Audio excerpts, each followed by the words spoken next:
Hi, Genki Call here with your Soulforge offerings for the week of January 31st, 2022. We have one of my favorite weapons in here. We will get to that in just a bit. My favorite type of weapons, anyway. So, for legendaries, we have the Spring Imp. This is seasonal. You can only get it usually in the springtime from chests. Otherwise, the rest of the year, she will not be in chests. You can only get her from either the Soulforge or from legendary tasks. I think that's the only way, anyway. But she does some scatter damage and tangles all enemies, which could actually be very useful with Tannenbaum. And gain 8 magic on green gem matches. That is the thing with the imps is they will get 8 magic whenever they match the color that they use. So that is super cool, but the winter imp is my favorite because it does true damage. Still, it's something to consider, but I personally wouldn't spend 80 diamonds on it. Just not worth it to me.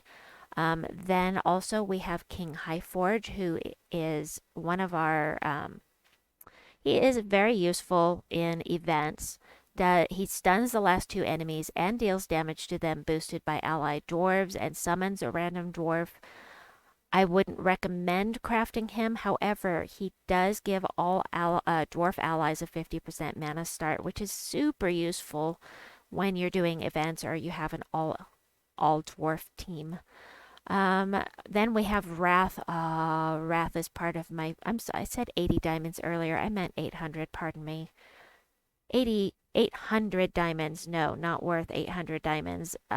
Generally speaking, I don't recommend crafting legendaries unless you have a very specific team that you want to use them on and are dying to use it, or you need it for a power level. But Wrath is part of one of my favorite teams, my favorite skull spamming team, and he transforms blue gems to brown and yellow to skulls, enrages all allies, making him, everyone hit harder, an extra 50% attack. So very nice, and he burns all enemies.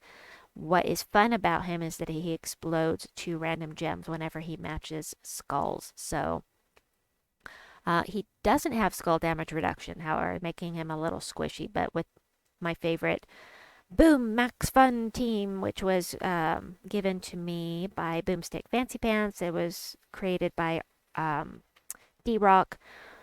Love that team so much. I'll try to remember to link that at the end of this video. There should be a thumbnail for that team.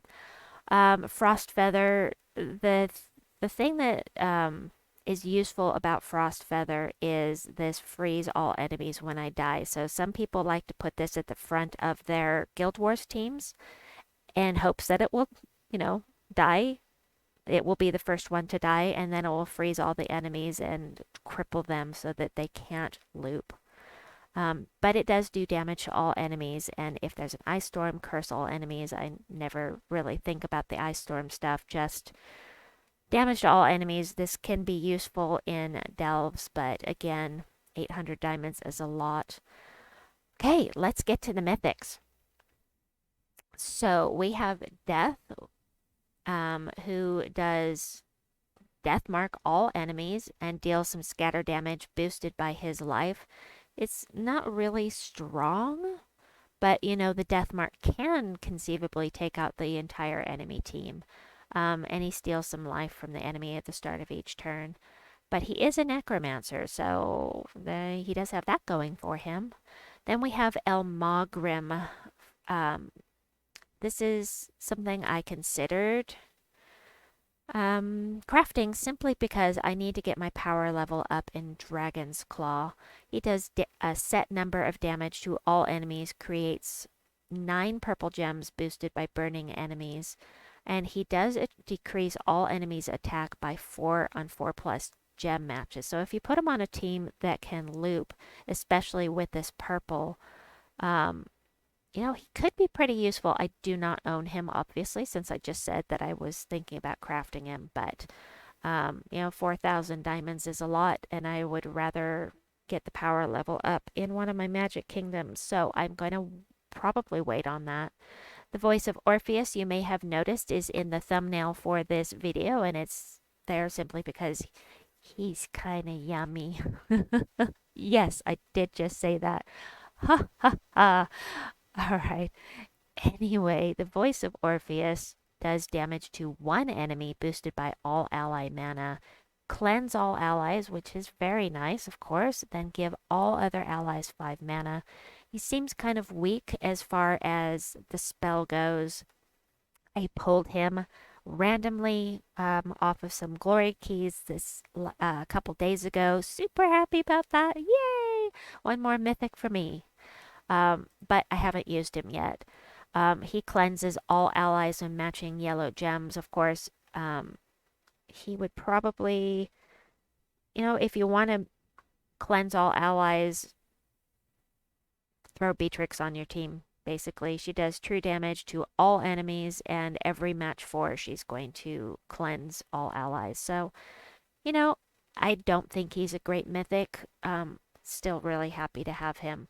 But again, I haven't used him at this point, so I can't say for sure. But the chatter is generally speaking that Voice of Orpheus is not an amazing mythic, and from what I'm seeing, he does not seem to be. Then we get down to Vernalis, who is from Bright Forest. Give attack to the first 2 allies and life to the 2 weakest, and give 10 magic to the 2 strongest allies.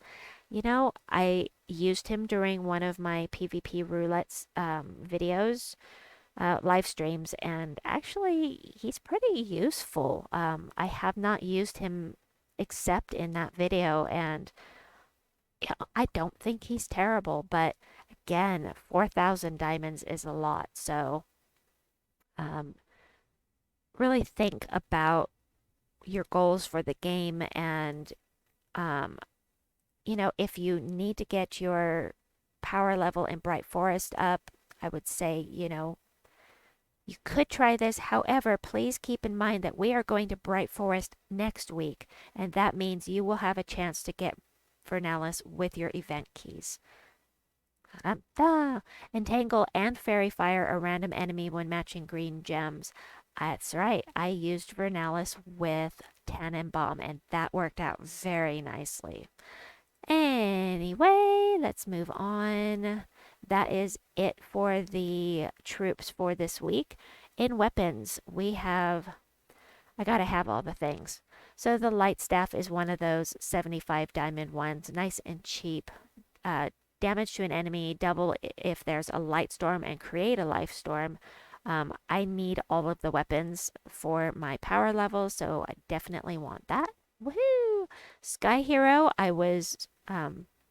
found a team that I needed this for after our last trip to Shentang, and I was really kicking myself for not crafting it, so I'm definitely crafting it today. It is very good at creating red gems for your team. So I don't know what the upgrades are yet, but I'm gonna craft it because I want it. And now I have it.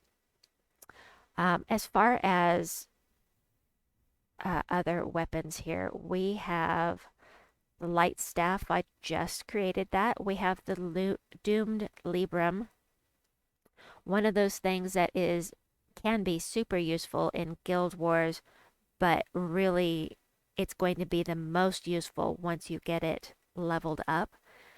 This uses green forge scrolls, and keep that in mind. Level 10 is going to be the strongest for Guild Wars.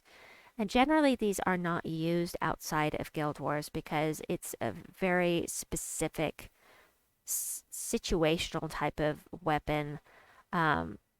So create a mix of 6 green gems and skulls for every green enemy. So green defense day is where you would normally use this, or rather, green defense day is where it's most useful for Guild Wars. Then we have the hook sword. I do like this kind of weapon. Deal damage to an enemy boosted by Shentang allies, then create a mix of 6 red and yellow gems for each Shentang ally, which could work very nicely in the world event we have going on right now because you are limited to only Shentang allies. So If you have a lot of red and yellow on your team, this could be very useful.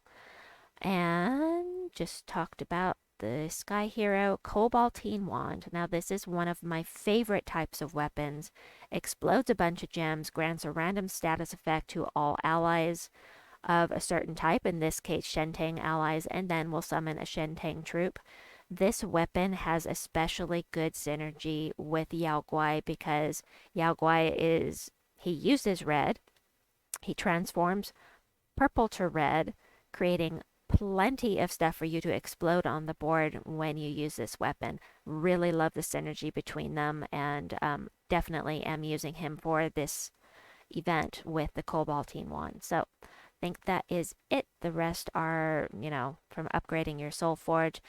Anyway, I hope this was helpful and that you enjoyed this video. Please like and subscribe, and we will see you soon. Bye bye!